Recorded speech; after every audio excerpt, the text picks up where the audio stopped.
दोस्तों नमस्कार। एक बार पुनः स्वागत है आपका हमारे चैनल NCERT सॉल्यूशन 99 पर। दोस्तों हमें आशा है आप अच्छे होंगे, स्वस्थ होंगे और आपकी पढ़ाई अच्छे से चल रही होगी। दोस्तों आज हम एक महत्वपूर्ण प्रैक्टिस सेट लेके आए हैं। दोस्तों ये प्रैक्टिस प्रैक्टिस सेट सामान्य हिंदी का है और दोस्तों ये आपकी आगामी परीक्षा SSC, रेलवे, पुलिस, पटवारी और टीचर्स से संबंधित दोस्तों सभी परीक्षाओं के लिए जो एक दिवसीय परीक्षाएं हैं सभी के लिए दोस्तों ये प्रैक्टिस सेट बहुत ही महत्वपूर्ण साबित होगा। तो दोस्तों देखते हैं इस प्रैक्टिस सेट को। आप पेन कॉपी लेकर बैठें और इसमें दो प्रश्नों को नोट डाउन करें। तो दोस्तों पहला क्वेश्चन दिया है, निम्नलिखित में से बताना है किस वाक्य में कर्मवाच्य नहीं है। दोस्तों कर्मवाच्य बताना है किस में से नहीं है, 4 ऑप्शन दिए हैं।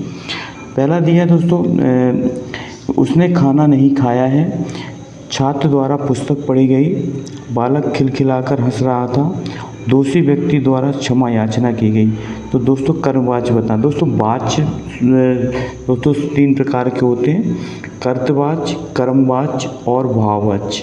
तो दोस्तों जो कर्तवाच्य में दोस्तों कर्ता की प्रधानता होती है, भाववाच्य में दोस्तों भाव की प्रधानता होती है और कर्मवाच्य में दोस्तों कर्म की प्रधानता होती है। तो इसमें बताना दोस्तों कौन सा कर्मवाच्य नहीं है। तो दोस्तों इसका जो राइट आंसर है वो दोस्तों सी, बालक खिलखिलाकर हंस पड़ा। दोस्तों इसमें कर्मवाच्य नहीं है। दोस्तों इस क्या होता है दोस्तों, हंसना दोस्तों एक अकर्मक क्रिया है और जहाँ दोस्तों अकर्मक क्रिया होती है वहाँ पे दोस्तों कर्मवाच्य का प्रयोग नहीं होता है। तो दोस्तों हंसना क्या है, एक अकर्मक क्रिया है। दोस्तों क्रिया 2 प्रकार की होती है, एक अकर्मक और एक सकर्मक। तो दोस्तों जो अकर्मक क्रिया वो होती है जिसमें कर्म नहीं होता है और सकर्मक क्रिया वो होती है दोस्तों कर्म सहित होती है। तो दोस्तों इसमें हंसना एक अकर्मक क्रिया है और अकर्मक क्रिया में बच्चों कर्मवाच्य का प्रयोग नहीं होता है। इसके बाद दोस्तों किस वाक्य में अकर्मक क्रिया नहीं है। बच्चा गहरी नींद में सो रहा था, मजदूर छाया में सुस्त रहा था, बालक पतंग उड़ा रहा था, 2 छात्र बातें करते हुए जोर जोर से हंस रहे थे। तो दोस्तों इसका राइट आंसर है सी, बालक पतंग उड़ा रहे थे। इसमें दोस्तों अकर्मक क्रिया है। दोस्तों अकर्मक दोस्तों बालक पतंग उड़ा रहे थे। दोस्तों इसमें क्या है, क्रिया के साथ कर्म मौजूद है। दोस्तों क्रिया क्या है, इसमें क्रिया है दोस्तों उड़ाना और पतंग क्या है दोस्तों कर्म।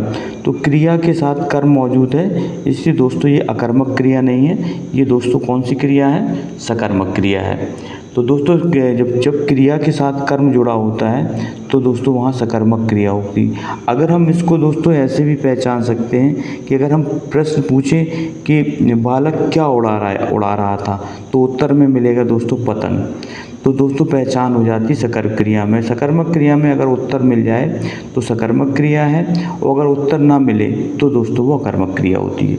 तो दोस्तों बालक पतंग उड़ा रहा है अकर्मक नहीं है, ये दोस्तों सकर्मक है क्योंकि इसमें कर्म दिया है। वीर रस के भेदों में दोस्तों कौन सा भेद शामिल नहीं है। युद्धवीर, धर्मवीर, कर्मवीर और दोस्तों दानवीर। तो देखो जैसा कि आपको पता है दोस्तों वीर रस के 4 भेद होते हैं जिसमें जो कर्मवीर दोस्तों इसमें शामिल नहीं है। इसको आप अच्छी तरह से याद रखें। दोस्तों जो वीर रस के जो 4 भेद हैं वो इस प्रकार के युद्धवीर, दानवीर, धर्मवीर और दयावीर, जबकि कर्मवीर दोस्तों इसमें नहीं आता है। दोस्तों जो वीर रस होता है दोस्तों इसका स्थायी भाव दोस्तों वीर रस का उत्साह होता है, इसको आप याद रखें। और दोस्तों रसों की संख्या दोस्तों 9 होती है जिसे जो है 9 रस कहा जाता है।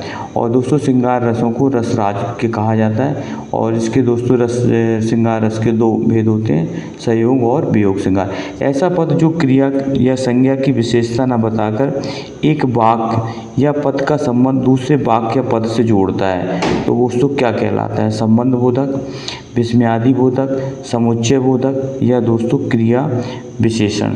तो दोस्तों इसका राइट आंसर है दोस्तों समुच्चय बोधक। समुच्चय बोधक दोस्तों वो कहलाते हैं, समुच्चय बोधक अव्यय जो होता है जो 2 या 2 से अधिक शब्दों या वाक्यांशों को जोड़ने का कार्य करता है। जैसे और, किंतु, परंतु, ये सब दोस्तों इसके अंतर्गत आते हैं। जैसे राम बाजार गया और फल खरीदे, तो दोस्तों और क्या कर रहा है, दोनों वाक्यों को जोड़ने का कार्य कर रहा है। तो दोस्तों उसको क्या कहते हैं, समुच्चय बोधक अव्यय। किस छंद में 6 चरण होते हैं, प्रश्न क्रमांक 6 में पूछा दोस्तों, किस छंद में 6 चरण होते हैं, तो बताना बरवे, चौपाई, सोरठा और छप्पे। तो दोस्तों आपको पता है कि जो है 6 चरण दोस्तों छप्पे छंद में होते हैं। दोस्तों उसको आप याद रखें, छप्पे छंद में 6 चरण होते हैं, जिसमें दोस्तों 4 चरण रोला के होते हैं और 2 चरण दोस्तों उल्लाला के। तो इस तरह दोस्तों इसमें 6 चरण होते हैं। और दोस्तों चौपाई चरण पता ही आपको, इसमें मात्रिक छंद है, इसमें 4 चरण होते हैं और प्रत्येक चरण में 16-16 मात्राएं होती हैं। और सोरठा छंद दोस्तों दोहा का उल्टा होता है, इसको आप याद करना है। इसमें 11-13 और 11-13 इस तरह जो है मात्राएं होती हैं। दोहा का विपरीत छंद दोस्तों सोरठा होता है। जहाँ उपमेय स्वयं ही अपना उपमान हो, तो वहाँ पे कौन सा अलंकार होता है, दोस्तों बताना, प्रतीप, उत्प्रेक्षा, उपमा और अन्वय। तो दोस्तों यहाँ पे इसका राइट आंसर है दोस्तों अन्वय अलंकार है। जहाँ पर उपमेय ही दोस्तों उपमान होता है, वहाँ पे दोस्तों कौन सा अलंकार होता है, अन्वय अलंकार होता है। दोस्तों अन्वय अलंकार में दोस्तों क्या होता है, जहाँ पे उपमेय जो है दोस्तों स्वयं ही उपमान होता है। जैसे दोस्तों राम से राम, अब दोस्तों राम की तुलना राम से की गई है, तो राम की तुलना के लिए उपमान भी राम है। तो दोस्तों इसलिए जो है जहाँ पे उपमेय ही क्या हो, उस उपमान हो, तो वहाँ दोस्तों अन्वय अलंकार होता है। इसके बाद दोस्तों उपमा अलंकार में जहाँ 2 वस्तुओं की समानता या तुलना की जाती है, जैसे कहा जाए मुख चंद्रमा के समान है। और दोस्तों उत्प्रेक्षा अलंकार है, जहाँ उपमेय में उपमान की संभावना प्रकट की जाती है, दोस्तों वहाँ उत्प्रेक्षा अलंकार होता है। इसमें मनु, मानो, जनु, जानो आदि वाचक शब्दों का प्रयोग किया जाता है। बुरे भाव से की गई संधि को क्या कहते हैं दोस्तों, दोहरावी संधि, छद्म संधि, कूट संधि और दोस्तों दुष्ट संधि। तो दोस्तों ये वाक्यांश के लिए एक शब्द है। बुरे भाव से की गई संधि को दोस्तों कहलाती है दोहरावी संधि, इसको आप याद कर लेंगे दोस्तों। बखूबी में कौन सा समास है, दोस्तों बताना, बखूबी में समास बताना है, बखूबी में कौन सा समास है। दोस्तों आपसे एक विनम्र निवेदन है, अगर आपने हमारे चैनल को सब्सक्राइब नहीं किया है तो आप प्लीज़ हमारे चैनल को सब्सक्राइब कर दें, लाइक कर दें और इस प्रश्नोत्तरी को दोस्तों शेयर कर दें। दोस्तों बखूबी में एक समास बताना कौन सा समास है। तो दोस्तों समास जो है 6 प्रकार के होते हैं, इसको पता है आपको। तो बखूबी में दोस्तों है अव्ययी भाव समास। अव्ययी भाव समास दोस्तों वह समास होता है दोस्तों जहाँ पर जो है जिसका पूर्व पद क्या होता है दोस्तों, अव्यय होता है। और अव्यय में दोस्तों जैसे यथा है, भर है, प्रति है, वाह, तो ये सब दोस्तों अगर प्रयोग होते हैं उपसर्ग के रूप में, तो वहाँ अव्ययी भाव समास। तो बखूबी शब्द का दोस्तों समाज विग्रह करेंगे तो होगा खूबी सहित या खूबी के साथ। तो दोस्तों इसलिए दोस्तों यहाँ पे बा जो है उपसर्ग है, इसलिए दोस्तों इसमें अव्ययी समास है। निम्नलिखित में से केतु का पर्यायवाची नहीं है। दोस्तों केतु झंडा को कहा जाता है, तो केतु का पर्यायवाची दोस्तों झंडा भी होता है, पताका भी होता है और निशान भी होता है, जबकि ग्रह दोस्तों केतु का पर्यायवाची नहीं है। इसको आप अच्छी तरह से याद रखें। तो केतु के पर्यायवाची दोस्तों झंडा, पताका, निशान और ध्वज, ये सभी दोस्तों केतु के पर्यायवाची हैं। जो प्राप्त ना हो उसके लिए दोस्तों निम्नलिखित में से कौन सा एक शब्द प्रयोग करेंगे। दोस्तों पहला है अन्युलाभ्य, अलभ्य, विलाभ्य और आलभ्य। तो दोस्तों जो प्राप्त ना हो सके उसके लिए दोस्तों एक शब्द का प्रयोग किया जाता है अलभ्य। अलभ्य का मतलब होता है दोस्तों जो प्राप्त ना हो। और दोस्तों दुर्लभ का भी प्रयोग किया जाता है। दुर्लभ का प्रयोग वहाँ होता है जो दोस्तों जो चीज़ कठिनाई से प्राप्त हो उसे दुर्लभ का प्रयोग करते हैं, मगर जो दोस्तों इसमें जो प्राप्त ना हो उसके लिए अलभ्य या अप्राप्य। इनमें से किस शब्द में इल प्रत्यय नहीं है। तो दोस्तों जटिल में दोस्तों इल प्रत्यय का प्रयोग हुआ, क्योंकि इसको तोड़ेंगे दोस्तों तो जटा प्लस इल। दोस्तों स्नेहल में भी दोस्तों इल प्रत्यय है, स्नेह प्लस इल। तो दोस्तों फेनिल में भी दोस्तों इल प्रत्यय है, इसका विग्रह करेंगे, इसको तोड़ेंगे दोस्तों, विच्छेद करेंगे तो फेन प्लस इल। तो तीनों में दोस्तों इल प्रत्यय, जबकि शामिल में दोस्तों एक मूल शब्द है, इसमें दोस्तों कोई भी प्रत्यय नहीं है शामिल, एक मूल शब्द है। शरीर के लिए सही पर्यायवाची शब्दों का प्रयोग करना है दोस्तों। तन देह गात, तन देह गरात, तना देह गात और तन अदेह गात। तो दोस्तों शरीर के लिए जो सही पर्यायवाची शब्द हैं या समानार्थी शब्द हैं दोस्तों वो हैं जो है तन देह और गात, ये दोस्तों शरीर की पर्यायवाची हैं। इसके अतिरिक्त दोस्तों पर्यायवाची होते हैं शरीर के लिए दोस्तों काया भी बोला जाता है शरीर को, कलेवर, बदन और अंग, ये भी दोस्तों शरीर के ही समानार्थी या पर्यायवाची हैं। इसके बाद दोस्तों पृष्ठ क्रमांक 13 देखते हैं। पृष्ठ क्रमांक 13 में क्या पूछा गया है? पृष्ठ क्रमांक 13 में पूछा दोस्तों दुबई कितना सुंदर देश है। इसमें रेखांकित पद बताना है कौन सा है। रेखांकित पद दोस्तों दुबई है। तो दोस्तों तो इसमें 4 दिए, प्रविशेषण, संख्यावाची विशेषण, परिमाणवाचक विशेषण और विधेय विशेषण। तो दोस्तों इसका राइट आंसर है डी, विधेय विशेषण। तो दुबई सुंदर जो है एक विधेय विशेषण है दोस्तों जो कि दुबई के बारे में बता रहा है। किसके बारे में बता रहा है दोस्तों? दुबई के बारे में, इसलिए विधेय विशेषण है दोस्तों। जो विशेषण जो होते हैं दोस्तों कर्ता के बाद प्रयोग किए जाते हैं। जिसका जन्म पहले हुआ हो के लिए एक शब्द क्या होता है? तो दोस्तों जिसका जन्म पहले हुआ उसको अनुज कहेंगे, तनुज कहेंगे, अग्रज कहेंगे या मनुज कहेंगे। तो दोस्तों जिसका जन्म पहले हुआ हो उसके लिए दोस्तों एक शब्द अग्रज का प्रयोग करते हैं। अग्रज, अग्र माने होता दोस्तों पहले और जा माने उत्पन्न, अर्थात जो पहले उत्पन्न हुआ हो। और दोस्तों जिसका जन्म बाद में हुआ हो उसके लिए अनुज शब्द का प्रयोग करते हैं। इस वाक्य को सरल वाक्य में बदलिए। तुम बाहर गए और वह रोने लगा। ये दोस्तों संयुक्त वाक्य है और इसको हमें साधारण वाक्य में सिंपल सेंटेंस में बदलना है। जो ही तुम बाहर गए वैसे ही वह रोने लगा।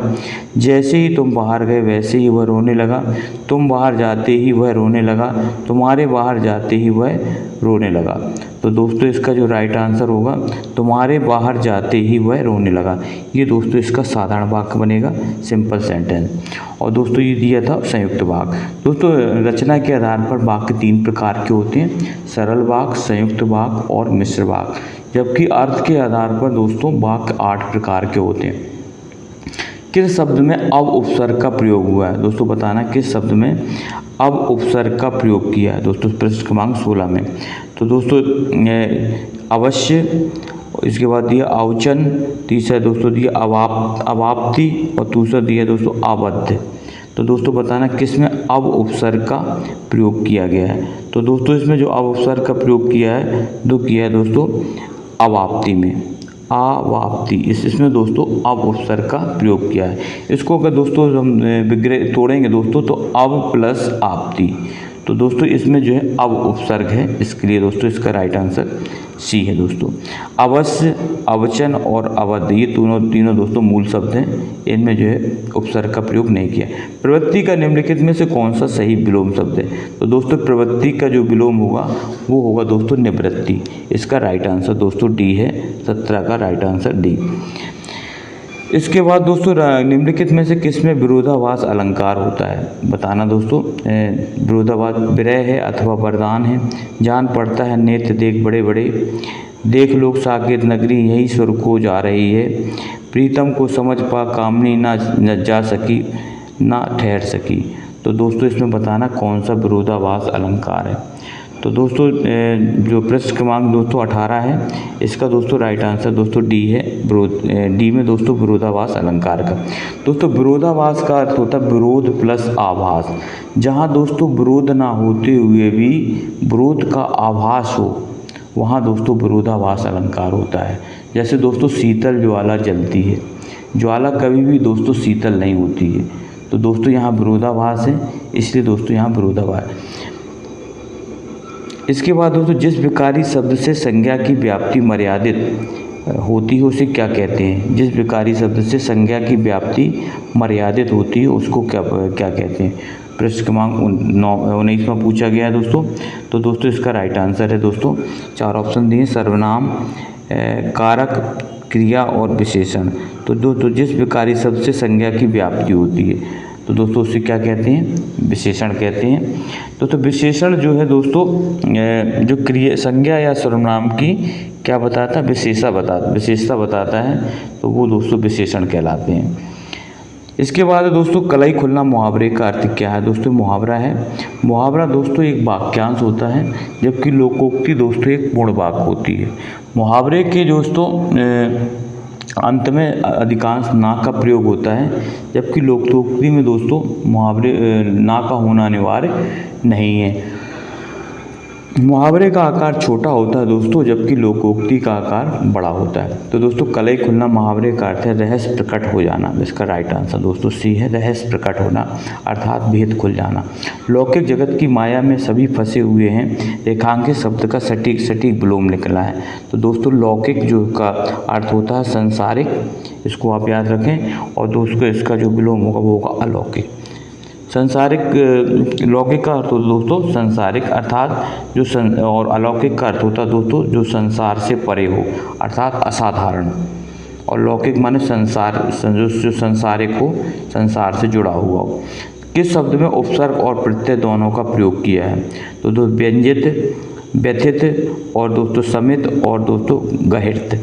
तो दोस्तों बताना किस शब्द में उपसर्ग। तो दोस्तों व्यथित में उपसर्ग और प्रत्यय दोनों का प्रयोग किया है दोस्तों, क्योंकि व्यथित शब्द जो है दोस्तों ये दोस्तों इसका अगर हम इसको दोस्तों तोड़ते हैं तो दोस्तों इसमें तोड़ने पर आएगा दोस्तों इसका दोस्तों व्यय प्लस अथ प्लस इत। तो दोस्तों व्यय इसमें उपसर्ग है, अथ जो है दोस्तों इसका मूल शब्द है, और इति जो है दोस्तों क्या उपसर्ग है। तो दोस्तों व्यय क्या है, इसमें उपसर्ग है, और अथ क्या है दोस्तों मूल शब्द है, और दोस्तों इत क्या है, इसमें प्रत्यय है। प्रत्यय हमेशा शब्द के बाद में जोड़ते हैं। तो दोस्तों व्यथित में उपसर्ग और प्रत्यय दोनों का प्रयोग किया है दोस्तों, इसका राइट आंसर भी है। न्यून शब्द में कौन सी शब्द संधि होगी। तो दोस्तों न्यून शब्द में जो संधि होगी वो दोस्तों आपको पता है कि वो संधि होगी दोस्तों आपकी यण संधि। इसका राइट आंसर दोस्तों यण संधि 23 का ए। दोस्तों अब इसमें यण संधि क्यों होगी दोस्तों, अगर इसका न्यून का अगर हम विच्छेद करते हैं तो दोस्तों इसका विच्छेद होगा, न्यून का विच्छेद करेंगे तो दोस्तों होगा नी प्लस दोस्तों ऊन, नी प्लस ऊन। अब दोस्तों इस नी प्लस ऊन, तो दोस्तों इसमें क्या होगा कि जो इसका जो है दोस्तों ई और इसका जो है ऊ, इसका ऊ मिलकर के दोस्तों ए में बदल जाता है। किसमें, दोनों मिलकर के दोस्तों इसका या में बदल जाएगा। किस में बदल जाएगा, या में। तो या रा ला वा, जहाँ दोस्तों ये शब्द या में कन्वर्ट हो या रा में हो या ला में, तो ई और आ मिलकर के क्या बना दोस्तों, या बना। तो नी प्लस ऊन मिलकर के न्यून बना, ये या में बदल गया, तो दोस्तों वहाँ पे यण संधि होती है। तो दोस्तों इसका संधि विच्छेद होगा नी प्लस ऊन, और इसका राइट आंसर दोस्तों यण संधि है। तो ई और दोस्तों ऊ मिलकर, बड़ा ऊ मिलकर या में। इस निम्नलिखित में से कौन सा शब्द वर्तनी के आधार पर सही है। तात्कालिक, तात्कालिक, तत्कालिक और तात्कालिक।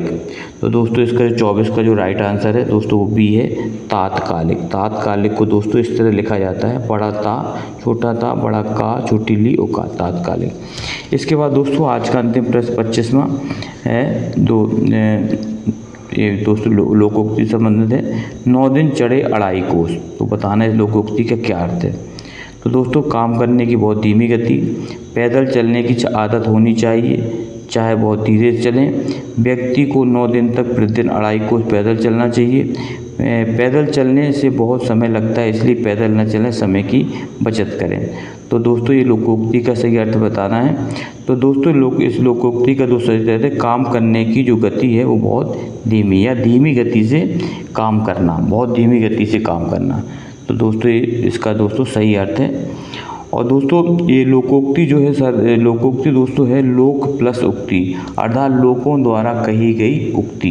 दोस्तों लोकोक्ति कहलाती हैं। ये जन साधारण में प्रचलित होती हैं। तो दोस्तों इस तरह दोस्तों ये आज हमने 50 प्रश्न हल किए सामान्य हिंदी के। और दोस्तों ये सामान्य हिंदी दोस्तों आपकी एसएससी, बैंक, रेलवे, पुलिस, पटवारी और आपके एमपी, वर्ग 3, 2, 1 सभी परीक्षाओं में दोस्तों सामान्य हिंदी व्याकरण से रिलेटेड प्रश्न पूछे ही जाते हैं। तो दोस्तों आई होप यू आपको प्रश्नोत्तरी दोस्तों कैसी लगी, अपनी प्रतिक्रिया जरूर दें कमेंट सेक्शन में। और अगर दोस्तों आपने हमारे चैनल को सब्सक्राइब नहीं किया है तो दोस्तों हमारे चैनल को सब्सक्राइब कर दें, लाइक कर दें और इस प्रश्नोत्तरी को दोस्तों शेयर कर दें अपने दोस्तों में। आपका दिन दोस्तों शुभ हो। जय हिंद, जय भारत, वंदे मातरम।